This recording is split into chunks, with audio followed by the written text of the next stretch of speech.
This CAT 2024 Quant Slot 2 solutions. This is fourth part of the 5 video series. So my suggestion is go to the solutions for all the questions, understand the methods, because the concept repeats. I mean, if the question doesn't repeat but a similar concept repeats, if you understand the methods and the concept, you can use this for maybe the sums that will come in CAT. So Anil invests 20,000 for 6 years in a scheme with 4% interest per annum. So if I say Anil invests 22,000, okay, Sunil, let's say, invest S, and they invest 4% compounded half yearly. That means 2% for 12. Sunil invests a certain amount in the same scheme for 5 years. So 5 years, I mean, this is initial. So in the 5 years, I mean, if you look at the ratio of the amount, I mean, ratios are a good method to solve. If you understand ratio is fine. So in 5 years, both of them will earn 2% interest for 10 periods. I mean, 4% per annum compounded half yearly means 2%. This will be S into 1.02 ratio 10. So if you cancel this, so ratio will still be 22,000 is to S. The ratio of the two values will be 22,000 is to S. So in the 6th year, how much Anil will invest? 22,000 into 1.02 the whole square, which is 22,000 into 1.0404. That is Anil for one more year. I am taking just ratio. Okay. And Sunil invest 10%, 1.1. So 1.1S. And these two are equal. Remember, S into 1.1 is equal to 20,000 into 1.0404. They are saying the total final amount is same. So what will be S? S will be 22,000 into 1.0404 upon 1.1. So if I look at 1.1, that's 20,000 into 1.0404 will give you 20808. B option. So this here ratio becomes easy. If you understand the concept of ratios is very important as far as CAT. If you understand it, there are a lot of sums, specifically transfer distance, work. If you understand a ratio method, you can really be fast. If you go with a normal calculation method, it becomes a little longer. Okay. So you have seen, normally when you see a sum, you look at some parts and then you can make out. Okay, roots of the equation alpha, beta.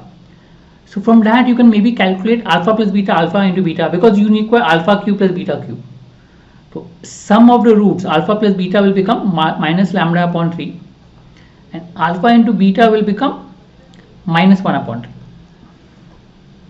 I start with what is asked. You can either go with what is asked is what is given, either of the two. I start with what is asked, alpha cube plus beta cube. The moment I say cube, I can think of a formula alpha plus beta to whole cube. The reason is because I know alpha plus beta and I know the formula alpha cube plus beta cube plus 3 alpha beta into alpha plus beta.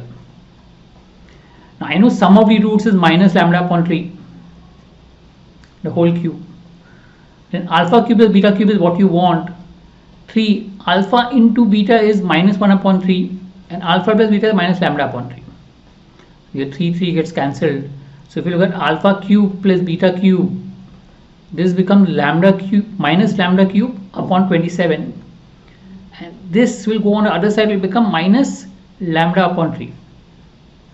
So this is the value. Now I want lambda value now.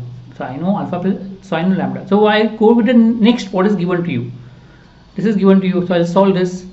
So if I look at 1 upon alpha square plus 1 upon beta square is nothing but alpha square plus beta square upon alpha square beta square equal to 15.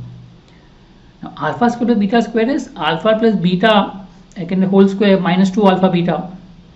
This goes that side plus 15 alpha beta the whole square. Again sum of roots, product of roots. I know sum of roots minus lambda upon 3 the whole square minus product of roots 2 into minus 1 upon 3 is equal to 15 into minus 1 upon 3 the whole square. This if you calculate becomes 5 upon 3. Solve this. So if you look at it, this is lambda square upon 9. Okay, alpha plus beta minus is equal to, take this aside, 5 upon 3 plus 2 upon 3. Right, 5 upon 3 minus 2 upon 3 will become 1. 5 upon 3 minus 2 upon 3 will become 1. So from that you get lambda square is equal to 9. So it could be plus or minus 3 technically. Substitute. So if I say plus 3, yeah, alpha cube plus beta cube will become 3 cube upon 27, 3 upon 3, it becomes minus 2.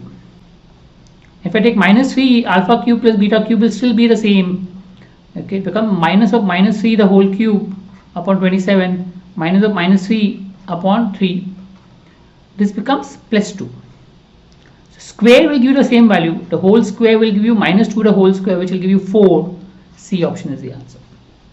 So two things are given. So one is alpha cube, beta cube, you have to solve that. One is alpha square, beta square, you have to solve that.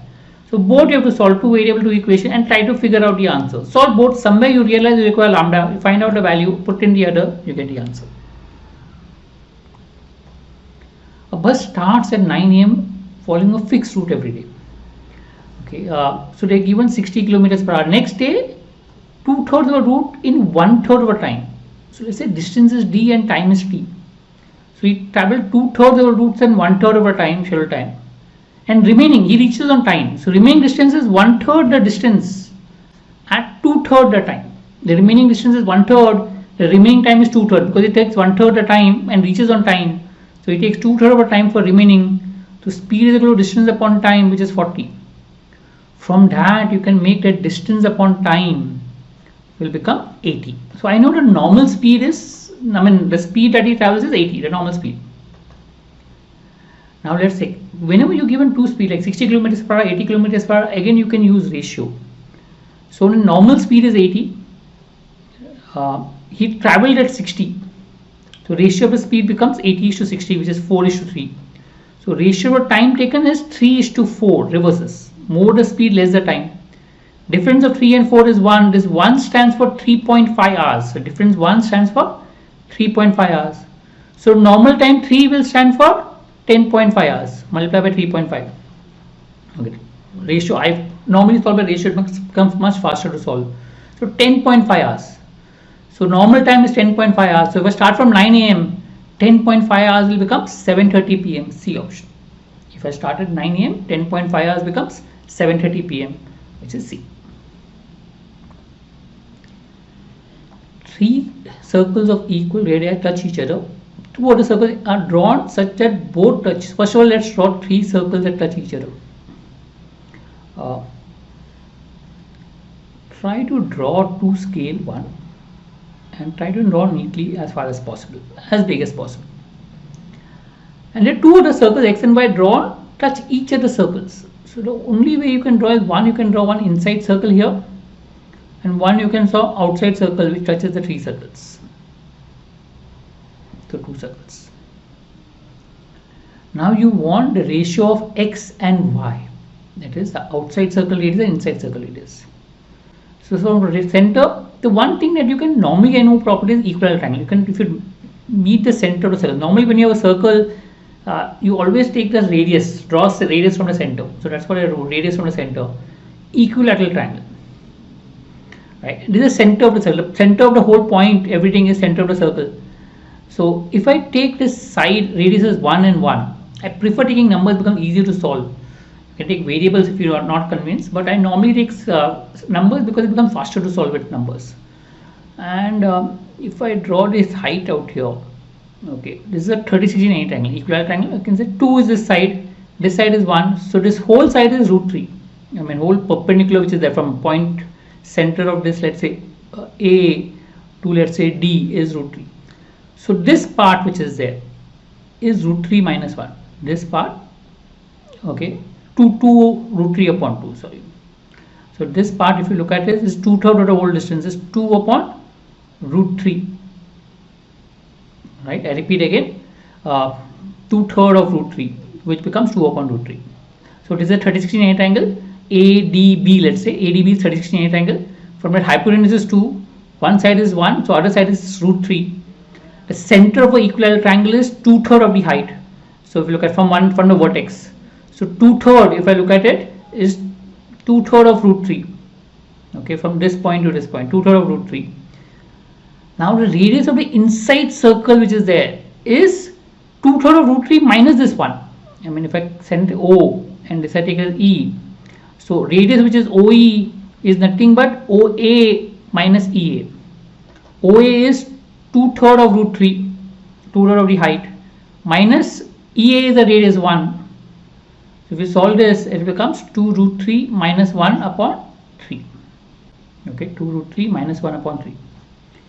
Now extend this to outside, this whole thing becomes the radius of the outside circle.